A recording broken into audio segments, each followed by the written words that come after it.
If you think about it, a country can survive centuries and still feel young, still feel like its identity is being carved day by day. The United States, even after more than 240 years, is still in that stage, old enough to have a past, yet young enough that its history still breathes. And in that relatively short existence, the country has seen battle after battle, as if conflict was stitched into its earliest fabric.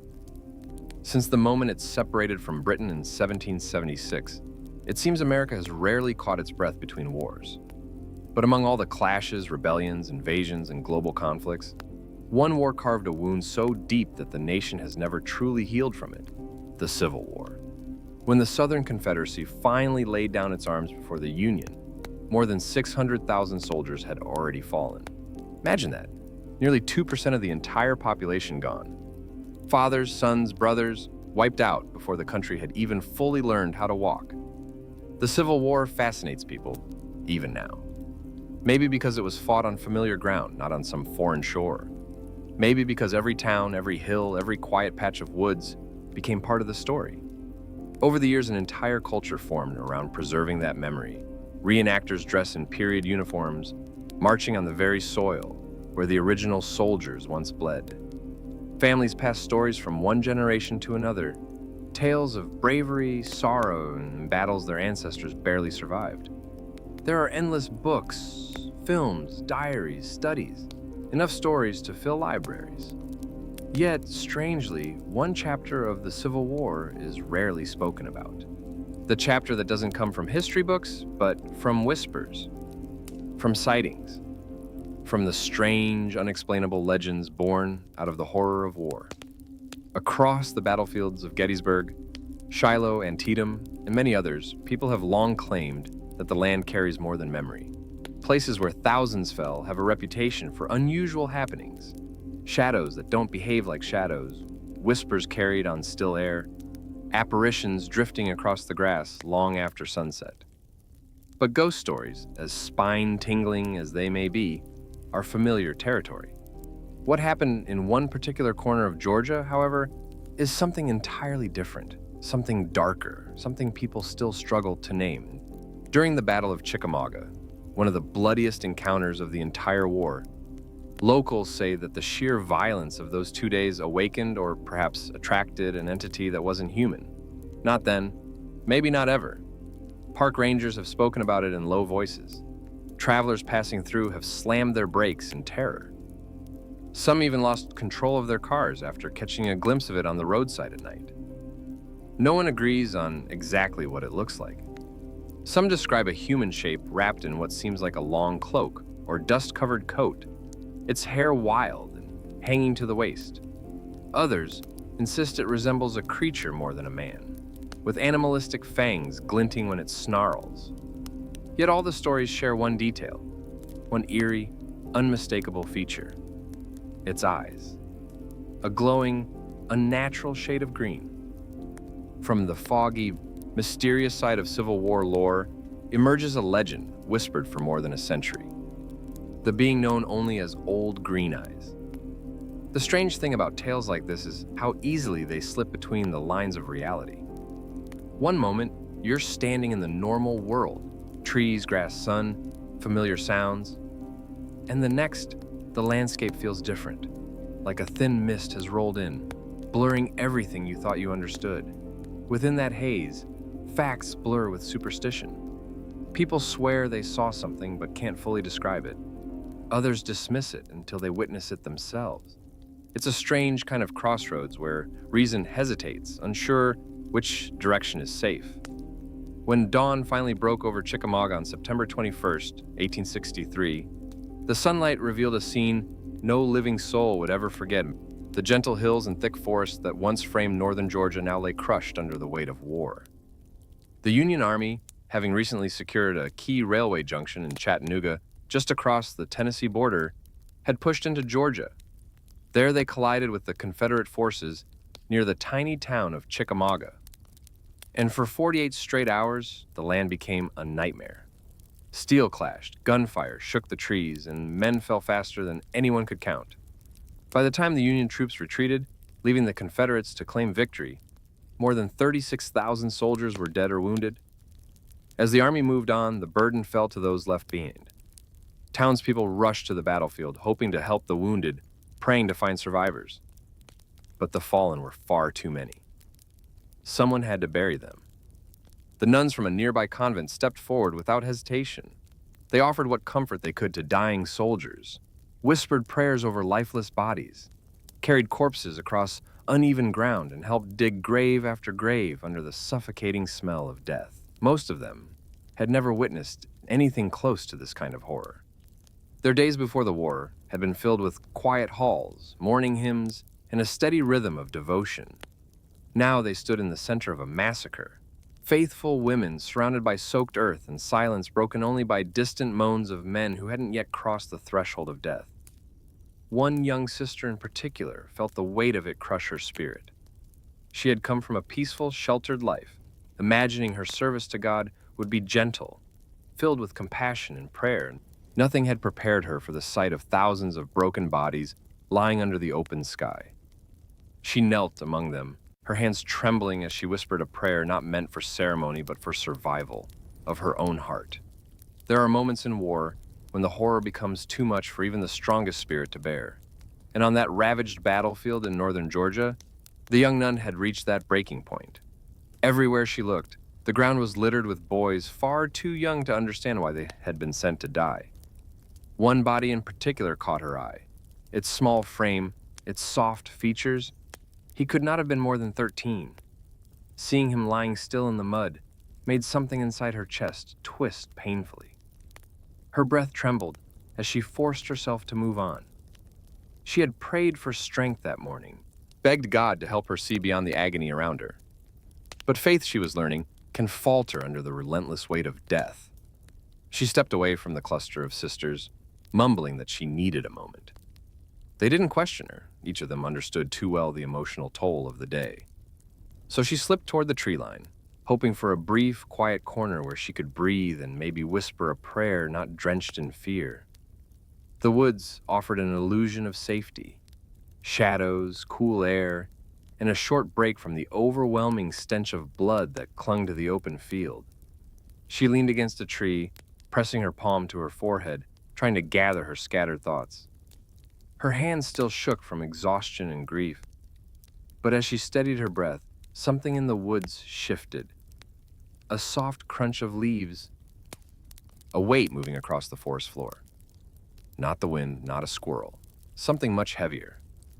She stepped forward cautiously, thinking perhaps one of the wounded soldiers had crawled off the battlefield. Her duty, she reminded herself, was to comfort the dying, not hide from them. But when she pushed aside a low branch and glimpsed the shape in front of her, her heart lurched violently. It wasn't a wounded man. Hunched over the body of a fallen soldier was a creature that looked like no earthly being she had ever imagined. Its back was arched unnaturally, long limbs folded as it crouched over the corpse. Strands of matted hair fell around its shoulders like dark vines. What made her stomach twist, though, was what it was doing. Its mouth was pressed against the soldier's chest, tearing into the flesh with jagged, animalistic teeth. For a moment, the nun froze completely, unable to scream, unable to move. She tried convincing herself it was just some wild beast feeding off the dead. Wolves scavenged battlefields sometimes, didn't they? But even as she tried to rationalize what she was seeing, she knew immediately that whatever crouched before her was no wolf. No animal she had ever read about or heard described looked like that. And then her foot landed on a dry branch. The sound echoed far louder than it should have. The creature's head snapped upward. That was when she saw them. Its eyes. Two burning green circles that glowed unnaturally, even in the dim forest light. They shone with a cruel intensity, as if lit from within by something unholy. The nun stumbled back. Panic flooded her veins so quickly that her legs almost gave out beneath her. She had never laid eyes on a demon, but she didn't need clergy training to know that this thing before her carried an evil she had never felt. Her hand flew instinctively to the crucifix hanging around her neck. She clutched it so tightly the edges dug into her palm as she cried out, her voice desperate and shaking. She wasn't even thinking. Instinct and terror were guiding her words, her heart hammering against her ribs as she continued repeating prayers she barely remembered. But something extraordinary happened. The creature recoiled, his glowing eyes fixed on her, wide and wild. His lips curled back in a horrible snarl as it released a sound so sharp and guttural it seemed to pierce through the trees. And then, just as suddenly, it faded, dissolving into the shadows until nothing remained. The young sister stood there trembling, overwhelmed, unsure whether to believe what she'd witnessed. But she didn't wait around to question it. She ran back toward the others, clutching her cross with white knuckles. She never saw the creature again, but that moment, her encounter, became the very first known sighting of what people would later call Old Green Eyes. And it would not be the last. Nearly a century later, long after the war had ended and the battlefield had turned into a quiet stretch of roads and monuments, a different story began to circulate. This one belonging to a young man from the 1970s or 80s, whose name we'll call Mark. Mark had one goal that evening: get across the Georgia state line to see his new girlfriend. He'd been looking forward to the date all week, imagining the drive, the music, the first smile she would give him when he arrived. But life, in its usual fashion, had other plans. Right as he clocked out from work, his car sputtered, coughed, and died in the parking lot. The sky darkened as heavy rain clouds gathered overhead, threatening to soak him before he could find a solution. Behind schedule and frustrated, he chose to cut through Lafayette Road, an old route slicing directly through Chickamauga. The storm had passed, but the aftermath lingered. A thick fog clung to the road, swirling slowly like breath over a mirror. Tall trees crowded both sides, their branches weaving into a dark canopy overhead. Mark flicked on the truck's dim headlights, leaning forward to see through the mist. That's when he noticed something strange up ahead. Two bright lights were drifting toward him in the opposite lane. At first, he assumed it was a car, but then he squinted. The lights weren't white or yellow. They were green, a strange, vivid green that cut sharply through the fog. He'd never seen any vehicle with lights like that. Maybe someone had retrofitted their car with custom bulbs. It wasn't impossible. As he drove closer, though, he realized something unsettling. The lights weren't staying still. They were weaving back and forth across the road, almost dancing. His confusion turned to annoyance. Whoever was driving clearly wasn't paying attention. Mark tapped the truck's horn in warning. That only made things worse. The green light suddenly swung hard into his lane, aimed directly at him as if preparing to ram straight into the front of the truck. Mark slammed his hand down on the horn, shouting at the windshield. The lights came closer, faster, pulsing with an eerie glow. Panic seized him. He jerked the wheel, trying to avoid a head-on collision. The truck skidded violently on the wet pavement and veered off the road. And it was in that last split second before impact that Mark saw the truth. The green lights weren't attached to another car. They weren't attached to anything at all. They hovered in the air, two floating orbs, large and perfectly round, darting back and forth like eyes searching for their target. Then came the crash. Metal crunched. His body lunged forward. The world snapped violently, then faded into nothing. When Mark woke, his head throbbed. The truck had rammed straight into a thick tree stump. The hood curled like crumpled paper. He groaned, touching the sore spot on his forehead, but then he stopped. Something was off. Everything around him was pitch black except for a faint green glow drifting through the fog. His breath froze when he saw them again. The orbs. The same floating green circles he'd nearly collided with. Only now they hovered silently, staring at him through the mist like monstrous eyes peering into the wreck.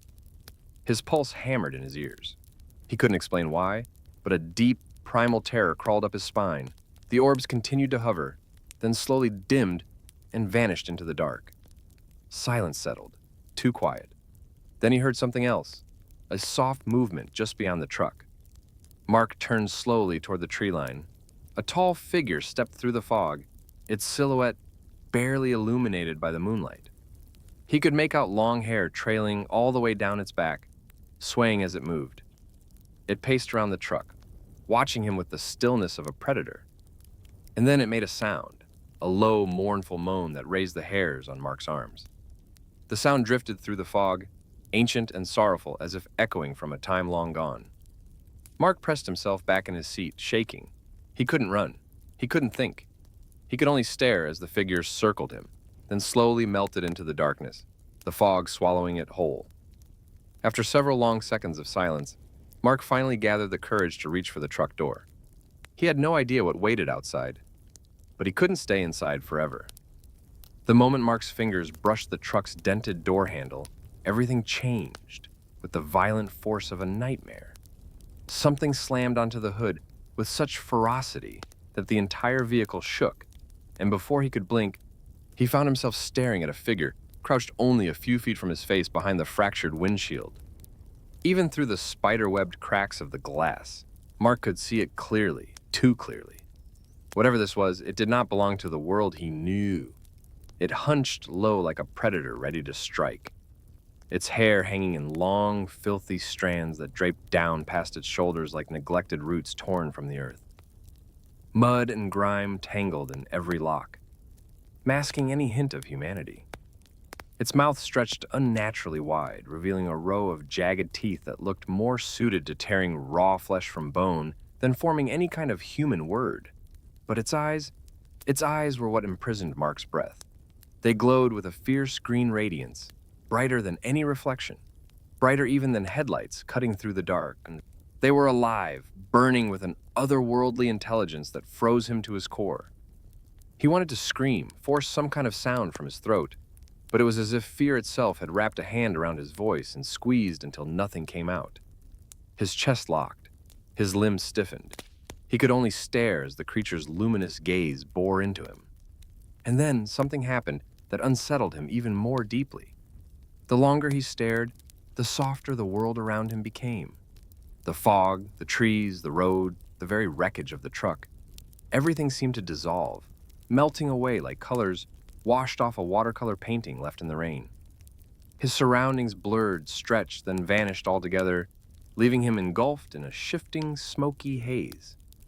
The creature's eyes grew brighter until they were the only things anchoring him, and for an instant he felt that his consciousness tilt, as if tumbling down into a place that did not exist in the normal confines of time.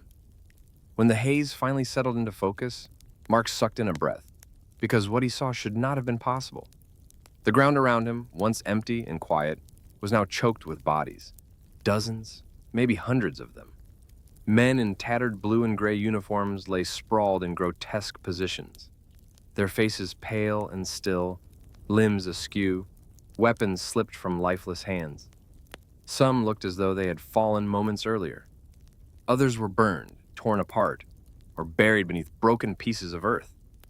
Smoke drifted through the ruined landscape like ghostly fingers, leaving behind the scent of charred soil and something far more sinister, an acrid, metallic odor he could neither recognize nor describe. In the distance, thunderous explosions echoed, soon followed by sharp cracks and the distant roar of musket fire.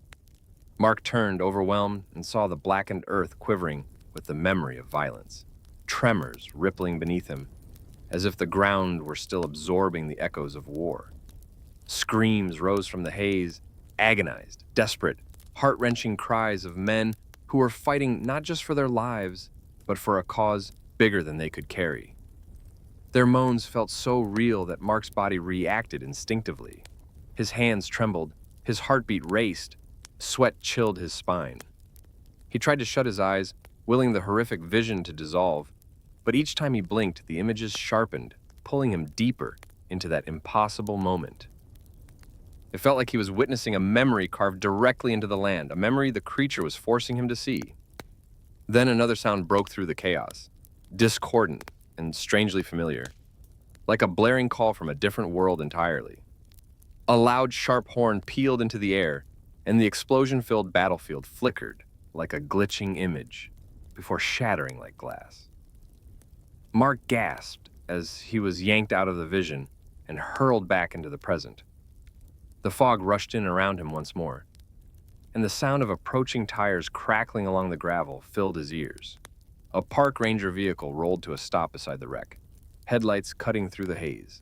The creature on the hood reacted instantly. Its green eyes widened, glowing fiercely one last time, before it leapt off the truck in a flash of movement so fluid it looked unreal, as if its body had briefly become smoke and slipped into the forest. By the time the Rangers stepped out of their vehicle, it was gone. Mark could barely form words as they helped him from the crooked driver's seat, his mind still warring with the remnants of the vision he had unwillingly witnessed.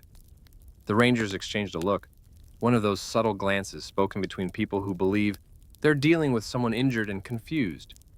They murmured reassurances that there had been nothing on the road, nothing in the fog, nothing on his truck. But Mark insisted with such raw desperation that the Rangers eventually agreed to search the area, sweeping flashlights across the trees and underbrush. They found nothing. No footprints, no disturbed soil, no signs of any creature. And yet the fear lingering in Mark's voice stuck with them long after they left him in safe hands. Over the years, those two wouldn't be the only park rangers whose paths crossed the strange stories whispered across Chickamauga's haunted fields. In fact, another encounter, one that happened years before Mark's crash, would become one of the most cited stories ever associated with the legend of the creature known as Old Green Eyes. That night, long before sunrise, two park rangers walked the quiet roads of the battlefield, making their usual rounds during a living history event. The air hung heavy with humidity, the kind that made every breath feel like wading through warm water. One ranger, Ed, joked about the reenactors camping nearby, saying he couldn't understand why anyone would willingly put on wool uniforms in the boiling summer heat just to pretend they were soldiers from another century. His partner laughed, teasing him about being spoiled by modern conveniences like air conditioning and cold beer. But their lighthearted banter faded quickly when they reached a dark stretch of road leading toward an intersection. Through the fog, a lone figure approached. The way the man moved immediately put both rangers on edge. His stride was too deliberate, too forceful, as if he were marching with a purpose invisible to anyone but himself. Even from a distance, they could tell he was unusually tall, taller than either of them, and his long, stringy black hair swayed with each step, reaching nearly to his waist. An old, dark coat hung from his shoulders, flaring slightly behind him with each step like the tattered remnants of a rider's cloak. Something about him radiated hostility, or at least an unsettling presence that prickled the hairs on their arms. Hoping to avoid a confrontation, the rangers crossed to the opposite side of the road, giving the stranger as much space as possible. He did not slow. He did not acknowledge them. He simply stormed past with the aura of someone who existed in a world adjacent to theirs, but not entirely within it. As he passed, Ed glanced at the man's face, and the image seared itself into his memory forever. The stranger's hair, tangled and long, framed a face that was wrong in ways he couldn't process. The eyes caught him first, vivid, fierce, glowing with a color that flickered somewhere between green and orange, like embers left buried under ash.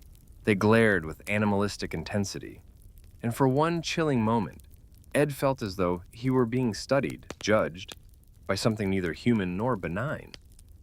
The stranger's lips curled slightly, revealing long, pointed teeth that belonged in the mouth of a predator, not a man. Ed's breath hitched in his throat, unsure if he should call out or run. Before either impulse could take hold, headlights from an approaching car pierced the fog, washing the road in bright white light, and just like that, instantly, unnervingly, the figure vanished. Not stepped aside, not fled. It simply disappeared as though the darkness had swallowed it whole. Ed never forgot that moment, and as decades passed, the stories that circulated through the region, stories passed from ranger to ranger, from local to traveler, from Civil War reenactor to curious historian, continued to shift and morph. Because where great suffering has taken place, people often see things they cannot explain. And in the shadow-filled woods of Chickamauga, the tale of Old Green Eyes has changed many times over the last century and a half. Yet the fear at its core remains disturbingly the same. Stories have a strange way of shifting as they travel from one mouth to another, almost as if the words themselves pick up new colors and shadows along the way. Anyone who has ever played the childhood game of telephone knows how effortlessly details change. Even within minutes, even among children who try their best to repeat a message accurately. Something gets lost, something gets added, and before long, the ending doesn't resemble the beginning at all.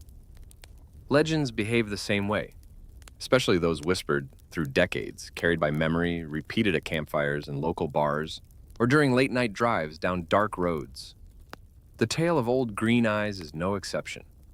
Over the generations, the creature's appearance has shifted like smoke, sometimes described as monstrous and vicious, sometimes as mournful and ancient, sometimes as a guardian watching over the battlefield, as if bound to it by an oath older than the nation itself.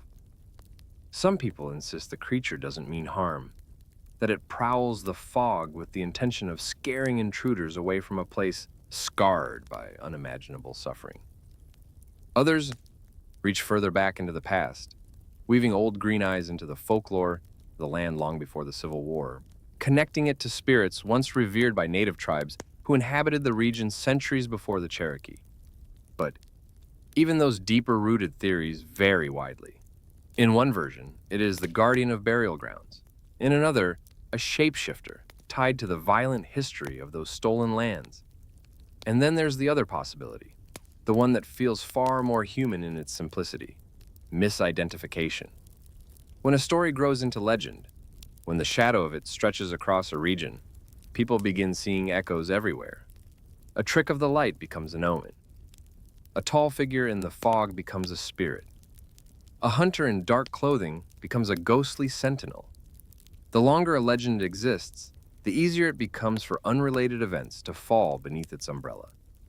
Yet within that mix of exaggeration, misremembering, and superstition, one account from long ago stands out as particularly curious. Not because it clearly involves Old Green Eyes, but because it shares just enough details to make one wonder. This encounter comes from a 1953 historical volume titled The Official History of Catoosa County, written by Susie Blaylock McDaniel.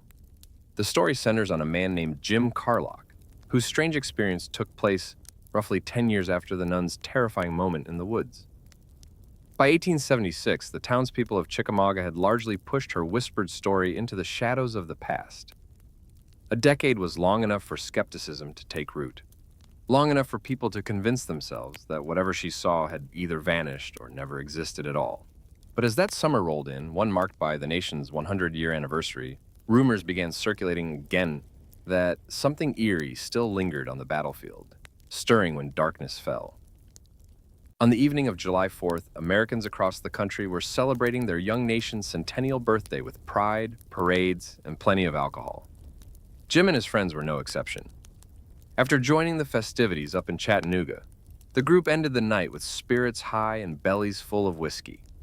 The celebration lasted long into the night, and by the time they saddled up their horses for the ride home, most of them were more drunk than they'd ever admit to their wives. The route took them directly across the old Chickamauga battlefield, a place that, even 13 years later, still carried a heavy silence after dark.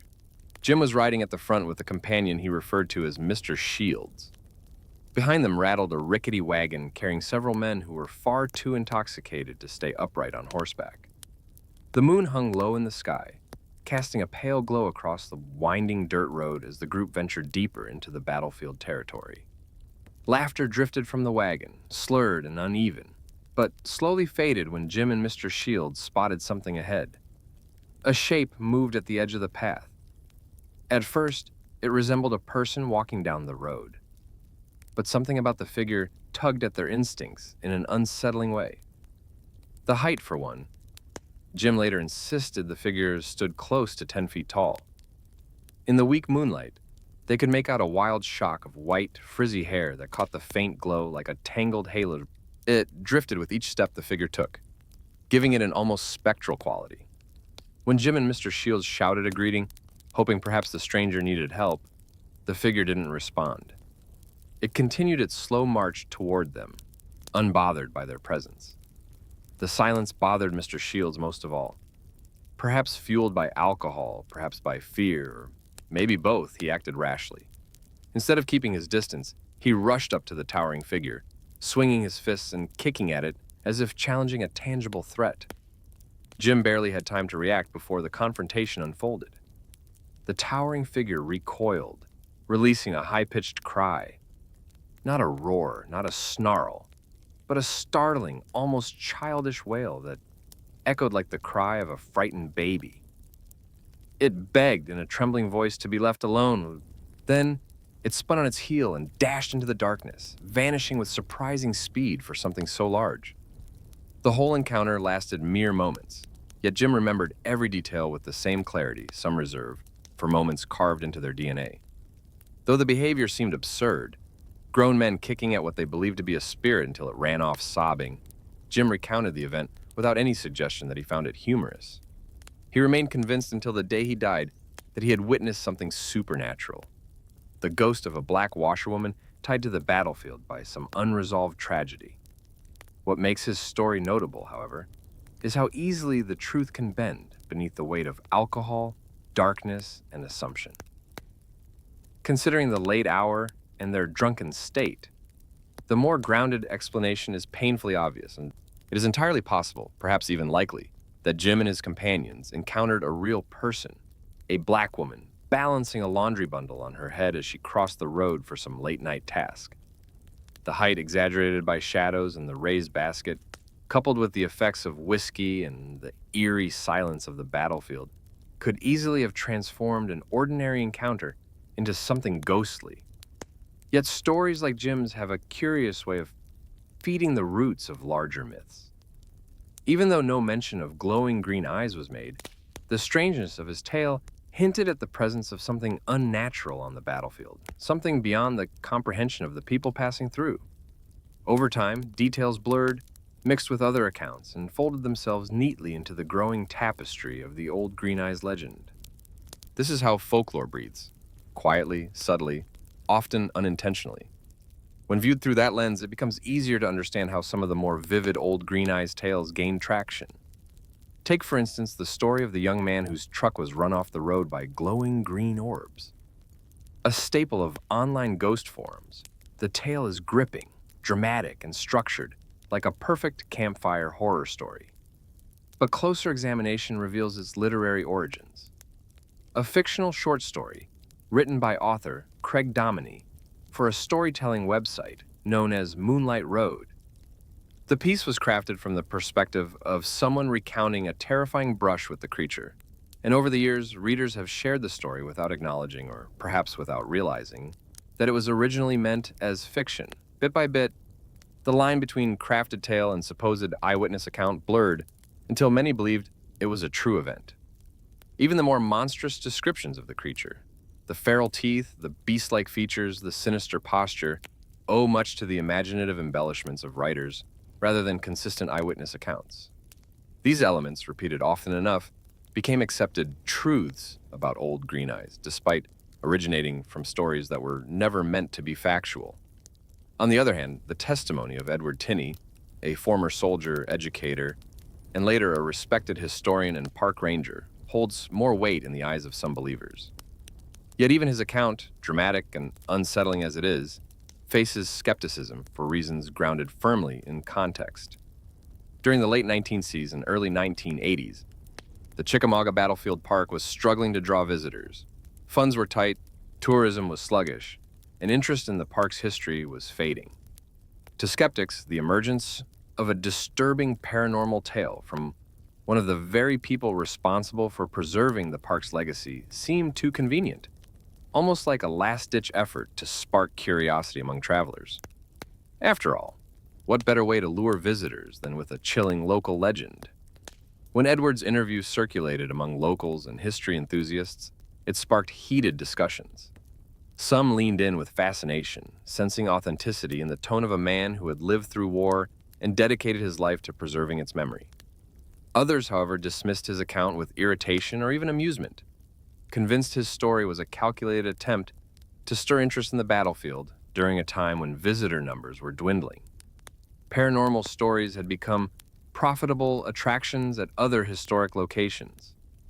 Gettysburg, for instance, thrived off ghost tours and eerie night walks. So it wasn't hard for skeptics to believe Chickamauga's staff might have wanted a similar boost. But regardless of the speculation, only Edward knew the truth of what he encountered that fog-soaked morning. And the unsettling detail is that all three of the most widely shared encounters, the nuns, the young man's, and Edward's, followed the same eerie rhythm. A lonely road swallowed by darkness and mist. A traveler making their way through it, and a sudden confrontation with a terrifying creature whose identity always converged on the name whispered across generations: Old Green Eyes. Patterns like these are common in urban legends.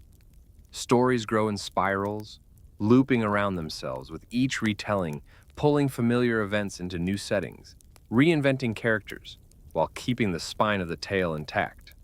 This repeated structure helps legends survive across decades, anchoring themselves in the culture of the places where they sprout. Edward Tinney passed away in 2010, taking with him any further elaboration on the details he revealed in 1981 and later during a brief local newscast in 1999. Without his voice to clarify, debunk, or reinforce his claims, what remains is a quiet fog of ambiguity. A story half shrouded in mystery, half preserved in memory, and no matter which side of the debate one stands on, there is something undeniably heavy lingering on the grounds of Chickamauga, a darkness not easily dismissed as mere superstition. The horror of war itself paints a foundation far more chilling than any phantom. Long before ghost stories took root, the men who fought and survived the battle described scenes far worse than fiction. Among them was Confederate soldier Larkin Poe, who detailed the devastation in his journal with a stark honesty that almost feels like a wound opening across the page. He wrote of riding across the field after the battle had ended, guided by a moon sinking low in the western sky. The dim light cast a pale, eerie glow over the trees and open fields, each stretching shadow making the ruined landscape appear even more unearthly. Silence dominated the night, broken only by the soft thud of his horse's hooves and the occasional cry of an owl perched somewhere in the distance. Larkin described passing a small house near Jay's Mill, where wounded men lay clustered inside like broken remnants of a storm. Their groans seeped through the cracks in the wall as he rode past, serving as a grim reminder that, although gunfire had ceased, the suffering had not. As he pressed farther down the road, his horse slowed, weaving instinctively to avoid the countless bodies scattered across the dirt. Some lay collapsed on their sides, others sprawled across one another in heaps, reminders of the brutal chaos that had torn through the area hours earlier. Trees along the route bore the scars of battle.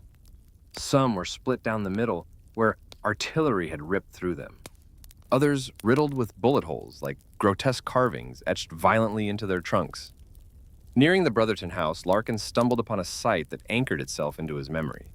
A Federal artillery piece had been blasted clean off its wheels by a direct Confederate hit, and around it lay the mangled remains of the soldiers and horses assigned to it. They were twisted together in unnatural positions, as if the explosion had hurled them all at once into a tangled mass of limbs and shattered bone. Even the moonlight seemed hesitant to touch that scene, as though the cold beam feared illuminating the truth too clearly. Whether or not something supernatural roams the battlefield now hardly seems relevant when compared to the unimaginable pain and carnage that took place there. If a spirit, creature, apparition, or entity truly does walk those grounds, whether called Old Green Eyes or by any other name, perhaps it is not the cause of fear, but the echo of it. The land itself feels heavy with memory, and memories born of trauma tend to leave deep stains. Even skeptics admit that, legend or not, stories like these function as reminders of events too horrific to forget. The battle happened. Thousands died. And the earth remembers. Over time, descriptions of Old Green Eyes have varied wildly, drifting between physical monster and ghostly specter. Some imagine a humanoid predator cloaked in fur and shadow. Others picture a tall, skeletal guardian, with luminous eyes patrolling the battlefield, like a sentinel cursed to wander forever. Still others envision a shape-shifting apparition, half man, half beast, gliding through fog with an ethereal glow. In modern paranormal terminology, this would place the creature somewhere between a cryptid and a spirit, something that feels both tangible and intangible, though its existence straddles the line between physical and metaphysical. In fact, the term ghoul aligns closest with these descriptions. a demon-like being associated with graveyards, corpses, and the consumption of human flesh. That definition eerily mirrors several accounts of Old Green Eyes, as well as creatures like the Navajo skinwalker or other shape-shifting entities from indigenous folklore. Stories across cultures often share uncanny similarities, leading some researchers to wonder whether beings described under different names might stem from the same source, a single archetype expressed in different regions and mythologies. Some enthusiasts even claim Old Green Eyes predates the Civil War entirely, perhaps stretching back thousands of years to ancient North American cultures such as the mound builders of roughly 3500 BCE. According to one theory, the creature may have once served as a spiritual guardian of the land, tied to sacred burial grounds or ritual spaces long lost to time. While there is no concrete evidence to support such an old origin, the idea of linking unexplained modern phenomena to ancient mythologies has always captured the human imagination. For those seeking a more grounded explanation, some point to natural predators. Reports throughout the decades mention sightings of unusually large black cats prowling the forests of northern Georgia. Cats with reflective eyes that shine bright green when caught in the beam of headlights. And while black panthers are not native to the region, black jaguars have occasionally been documented far outside their usual habitats in Central and South America. Animals like these, if rare and elusive, could easily spark legends, especially when glimpsed in low light or fog. A similar phenomenon has occurred in the United Kingdom, where stories of massive black cats roaming rural areas were dismissed as myths for decades. Witnesses claim they saw panther-sized felines stalking the hills, only to be ridiculed until 2020. When DNA evidence recovered from a sheep carcass confirmed the presence of a big cat from the panther family. Such findings remind us that folklore sometimes grows from misinterpretations of real but rare natural events. Yet even if a giant black cat could explain some aspects of the Old Green Eyes legend, it falls short of accounting for the distinctly human-like features frequently described. The towering height, the long hair, the humanoid shape, the fanged mouth, these details don't match any known animal. Spiritual encounters, on the other hand, often report glowing eyes, distorted forms, and impossible movements. Across North America, stories of entities with luminous eyes appear far more often than tales of oversized predators. These beings vary in size and temperament, but the glowing-eyed motif seems almost universal in supernatural lore. Whether Old Green Eyes is a wandering spirit, a creature born of myth, a misidentified animal, or a manifestation of the land's trauma is a question no one can fully answer. But the enduring fascination with the legend proves something deeper. Humans seek meaning in the unknown, especially in places soaked with history and sorrow. The battlefield at Chickamauga witnessed suffering on a scale that leaves scars not only on the land, but on memory itself.